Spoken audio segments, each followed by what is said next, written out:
आपने इस धागे को अक्सर देखा होगा शादी में, पूजा में या फिर किसी के उपनयन संस्कार के समय। तो ये है जनेऊ, जिसको कि हम यज्ञोपवीत भी कहते हैं। लेकिन क्या कभी आपने सोचा है कि ये बनता कैसे है और इसके हर धागे के पीछे क्या महत्व है?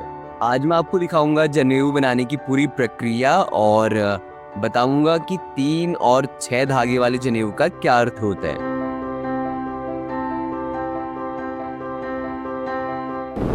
जनेऊ बनाने की यात्रा शुरू होती है इसके धागे को सुलझाने के साथ, जिसके बाद इससे 3 धागे वाले अर्घ बनाए जाते हैं। इसमें गांठ बनी होती, गांठ। अच्छा। ये धागा जो होता है लच्छा पूरा होता है, बड़ा लच्छा होता है। बड़ा लच्छे को छोटे लच्छे में या तो कन्वर्ट करो उसको छोटे छोटे में, या फिर इस तरह की गांठ होती है। ये इस तरह की सिलाई दी होती है ना, ये इनको धागे को तोड़ के इसका मुंह निकालना पड़ता है सबसे पहले। अच्छा। तो जैसे इसका मुंह निकाला है, ये मान लो यहाँ से हमने इसको लच्छे को खोला, जैसे दूसरे पीले रंग का धागा या नीले रंग का धागा या लाल रंग का होगा या हरे रंग का होगा, उस धागे को तोड़ के लच्छा निकालेंगे, उसका मुंह निकालेंगे धागे का एक। उस धागे को फिर जो के अंगुली में लपेटा जाएगा। ठीक है। ये चारों अंगुली में लपेटेंगे और उसको गिनती करते रहेंगे। अच्छा। ये 96 दफे लपेटेंगे। 96 दफे? हर किसी को 96 दफे लपेटना हो? हर किसी को 96 दफे लपेट के तब जाके ये जो है एक पूरा होगा, एक धागा। उस धागे को तोड़ना नहीं है, फिर जहाँ पर 96 पूरा होता है वहाँ पर उसको तोड़ना नहीं है। अच्छा। अभी अब जैसे मैं गिनती कर रहा हूँ, ठीक है। जहाँ पर 96 पूरा होगा तो वहाँ से फिर मैं उसको 2 सूत बनाऊंगा, उसी धागे को 2 सूत में ले आऊंगा। अच्छा। और उसको किसी फट्टे में डाल दूंगा। ठीक। 96 दफे जहाँ पर पूरा होता है उससे फिर इसको 2 सूत बनाएंगे उसी धागे को। अच्छा। डबल लाइन में ले आएंगे उस धागे को। ये 2 सूत। अच्छा। 2 सूत बनाएंगे उसको, तोड़ेंगे न कि धागे को। अब जो अंगुली में जो गिनती की हुई है उसको फट्टे के अंदर डाल देंगे। अच्छा। इस तरीके से फट्टे के अंदर डाल के, ये फट्टे के ताकि निकले नहीं। उसके बाद इसको जमीन में रख के ये जो 2 सूत बना रखा है धागा, फिर उसको लपेटेंगे अंगुली में। उसका कोई काउंट नहीं होता है, वो 96 दफे ऑलरेडी लपेट चुके हैं, उसी को रिवाइज करेगा वो। अच्छा। ठीक है। और वो फट्टा, एक धागा फट्टे से निकल रहा है, एक धागा इससे निकल रहा है, डाल रखा है घुटनों के बीच में, इधर से निकल रहा है। ये यहाँ पर ये धागा यहाँ से पूरा हो गया। यहाँ पर तोड़ देंगे इसको? यहाँ से तोड़ना नहीं, अभी तो 2 ही सूत बना है। अच्छा। इसको भी 3 सूत बनाएंगे। अच्छा। हाँ, ट्रिपल। और ऐसे 3 सूत होने वाला हुआ? हाँ, 3 सूत का बनेगा ये तीसरा सूत शुरू हो गया यहाँ से। इसी धागे का 3 सूत बन गया। और अब जाके फिर वही प्रक्रिया होगी। वो फट्टे जो अंगुली में वो है लगा हुआ है, इसको फट्टे के अंदर डालेंगे यूँ। फट्टे के अंदर डालने के उपरांत जो है कि जो 3 सूत धागा बना रखा उसको फिर अंगुली में लपेटा जाएगा इस तरीके से। अच्छा।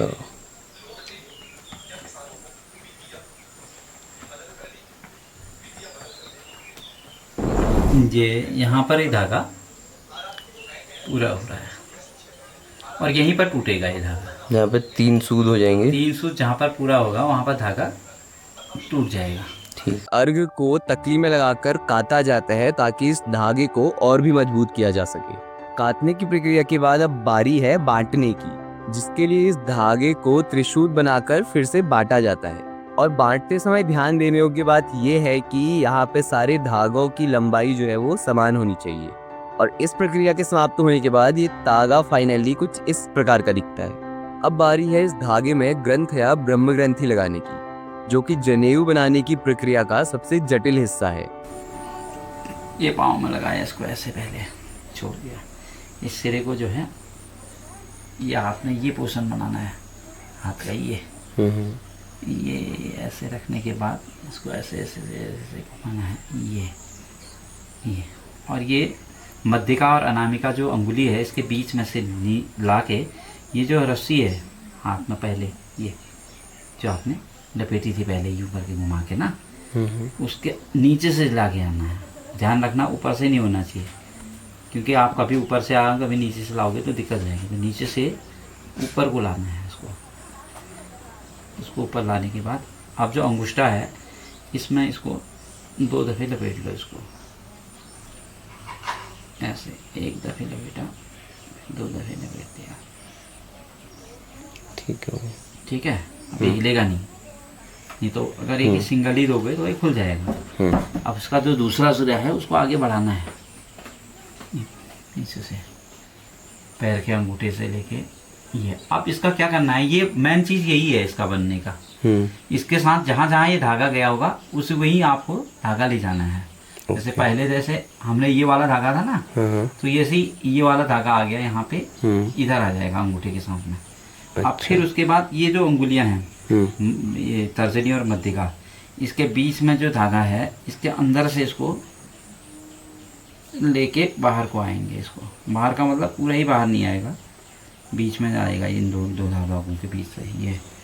फिर ये मध्यिका और अनामिका के बीच में जो धागा गया है इसमें से ले जाके और वो नीचे से लाएंगे उसको। फिर ये नीचे से लाया, फिर जाके ये, अब ये वाला धागा कहाँ जा रहा है, इधर को जा रहा है, तो इसके साथ ही इसको ले जाएंगे जहाँ जहाँ ये धागा गया है। अब ये धागा फिर यहाँ से फिर यहाँ गया है नहीं, फिर यहाँ से इधर को आया। अब जाके इसको पीछे जाएंगे, ये अंगूठा, ये तर्जनी, मध्यिका और इसके बीच से ये जो धागा आया है इसके अंदर ही इसको ले जाएंगे। और फिर ये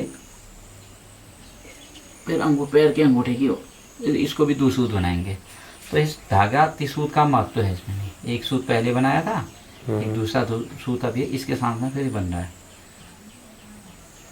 ये डबल बन गया। फिर से वही प्रोसेस, है बस। ये यहाँ से इधर को, फिर पीछे, फिर जाके इधर से बाहर उंगलियों में ये, फिर इधर से जाके इन दोनों अंगूठा और तर्जनी के बीच से निकालना है इसको, धागे को यूँ, और तब जाके ये पीछे ये। अब ये 30 सूत धागा का बन गया, तीसरा सूत ले आया इसको। ठीक है, अब इसका सिरा ढूंढना पड़ेगा, इसका लपेट गया होगा ये, इसीलिए खुल जाएगा ये खींच के। अब इसको यहाँ पर भी गांठ देनी होती है, इस सिरे को भी यहाँ पर आपने गांठ दे दी। ठीक है, अब इस सिरे की गांठ और पहले सिरे की गांठ, पहला सिरा जो अंगूठे में लगा हुआ है उसको आपको खोलना पड़ेगा। ये अभी तक नहीं खुला था, ये खुल गया। खुलने के बाद इन 2 गांठों को मिलाना है। सिराएं जो हैं, पहले सिरा की गांठ और दूसरे सिरे की गांठ जो है, इनको कंबाइंड करके मिला के तब एक गांठ बनेगी। फिर जो दोनों गांठों को मिलाएगी,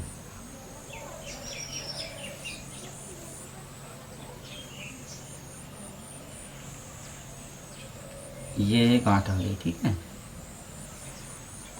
अब इसी गांठ में ग्रंथि की गांठ आनी है फिर लास्ट में। ठीक है, अच्छा।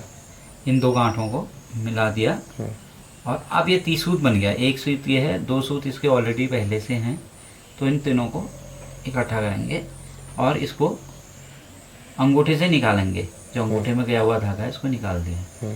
अब इस अंगूठे को हम यहाँ ले गए और जो अनामिका और कनिष्ठिका के अंदर जो धागा है उस धागे को भी बाहर कर देंगे इधर से। ये अब इजीली ये सरकने लगेगी। ये जो गांठ है ना, गांठ घूम रही है, आप देख रहे हैं, तो इसका मतलब धागा हमारा सही है और हमारी जो गणना हुई थी जिस हिसाब से हमने इसको मिलाया था धागे को, वो ठीक चल रहा है। खिसकना चाहिए। अगर आपका एक खिसक नहीं रहा है तो इसका मतलब कहीं ना कहीं आपने मिस्टेक कर ली है 30 सूत धागे बनाने में। इसका मतलब ये है, उसको फिर खोलना पड़ेगा पूरा आपको। ये सरकने लग गया यार। अब इसको ग्रंथ की गांठ जो कहते हैं, ग्रंथ की गांठ, वो इसी गांठ में आएगी। इसी गांठ को पकड़ के ऊपर आएगी ना? हाँ, इसके ऊपर आएगी ये वाली गांठ। ये इसको मिडिल में ला के पकड़ना पड़ेगा। इसको छोड़ दिया फिर? हाँ, अंगूठा और तर्जनी से इसको पकड़े रहा और यहाँ से इसको धीरे धीरे ये जो गांठ इसके ऊपर आ गई, इसको कहते हैं ग्रंथ वाली गांठ। ये ग्रंथ की गांठ होगी। तो इस तरह से ये एक अग्र वाला तिपलिया जो जनेऊ है वो बन गया। ग्रंथ लगाने के पश्चात हमें मिलता है त्रिशूल या 3 धागों वाला जनेऊ, और इसके 3 धागे प्रतिनिधित्व करते हैं 3 गुणों का, जो कि हैं सत्व, रजस और तमस। ये हमें याद दिलाता है कि जीवन में इन गुणों को संतुलित करके रखना कितना महत्वपूर्ण है। ये तो बात होगी त्रिशूल जनेऊ की, लेकिन कुछ परंपराओं में त्रिशूल की जगह 6 सूद यानी कि 6 धागे वाले जनेऊ का प्रचलन है, जिसका निर्माण 2 त्रिशूल जनेऊ को मिलाकर किया जाता है, जिसमें से पहला त्रिशूल पहनने वाली व्यक्ति के लिए और दूसरा त्रिशूल उसे गृहस्थ जीवन के कर्तव्यों के लिए माना जाता है। भारतवर्ष में कुछ जगह ऐसी परंपरा भी है जहां पर विवाह से पूर्व त्रिशूल जनेऊ का प्रयोग किया जाता है और विवाह के बाद त्रिशूल की जगह पर 6 सूद वाले जनेऊ को पहना जाता है। जनेऊ बनने के उपरांत पीले रंग से इसकी रंगाई की जाती है और जनेऊ पूर्णिमा के दिन विधि विधान से इसकी प्रतिष्ठा होती है, जिसके बाद ये पवित्र और पहनने योग्य हो जाते हैं। जनेऊ का उल्लेख हमारे ऋग्वेद में भी मिलता है और इसका पहला धारण उपनयन संस्कार के रूप में होता है, जब एक बालक को विद्या और धर्म के मार्ग पर प्रवेश दिया जाता है। एक समय था जब इसे द्विज होने का प्रमाण माना जाता था, जिसका अर्थ होता है दूसरी बार जन्म लेना। पहला जन्म शारीरिक और दूसरा जन्म ज्ञान के मार्ग पर। जनेऊ सिर्फ एक धागा नहीं है, बल्कि व्यक्ति की सोच, मर्यादा और जिम्मेदारी का प्रतिनिधित्व करता है। जनेऊ बनाना एक कला है जिसको अभी भी कुछ गांव और शहर के लोगों द्वारा सहेज कर रखा गया है। मेरा एक छोटा सा प्रयास था इस प्रक्रिया को आप तक पहुंचाने का। शेयर कीजिए इस वीडियो को उन लोगों के साथ जिसके लिए आपको लगता है कि उन्हें ये प्रक्रिया पता होनी चाहिए। बाकी अगर वीडियो आपको अच्छी लगी हो तो वीडियो को लाइक कीजिए, कमेंट कीजिए और चैनल को जरूर सब्सक्राइब कीजिए। मिलते हैं आपसे जल्द ही किसी नई वीडियो के साथ। धन्यवाद।